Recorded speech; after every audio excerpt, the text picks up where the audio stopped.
সানাই মাহবুবকে কিন্তু আপনারা কম বেশি সবাই চেনেন এবং আগেও তাকে অনেক মিউজিক ভিডিওতে আমরা দেখেছি। তিনি আসলে আলোচনায় এসে গেছিল। তিনি ওই যে তার যে নিচতলা ভাড়া দিয়ে তিনি কিন্তু আসলে দোতলা করেছিলেন।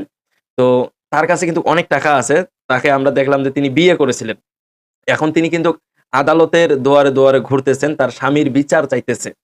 তার স্বামীর নামে তিনি একটি মামলা দায়ের করছেন। তার স্বামী নাকি তার কাছ থেকে অনেক টাকা চায়। তার স্বামী ব্যবসা করবে। কিন্তু সানাই মাহবুব তার স্বামীকে অনেকগুলো টাকা দিয়েছে। আর তার কাছে টাকা-পয়সা নাই। দেওয়ার মতো আর কোনো কিছু নাই। এখন তার স্বামী তাকে বলতেছে, "তোমার কাছে যদি টাকা-পয়সা থাকে আমাকে দাও। আমি সেই টাকা-পয়সা দিয়ে ব্যবসা করি। আর যদি তোমার কাছে কোনো টাকা-পয়সা না থাকে তাহলে তুমি দেহ ব্যবসা করো। আর যাই করো তুমি আমাকে টাকা দাও।" কিন্তু নিচতলা ভাড়া দিয়ে দোতলা করছে।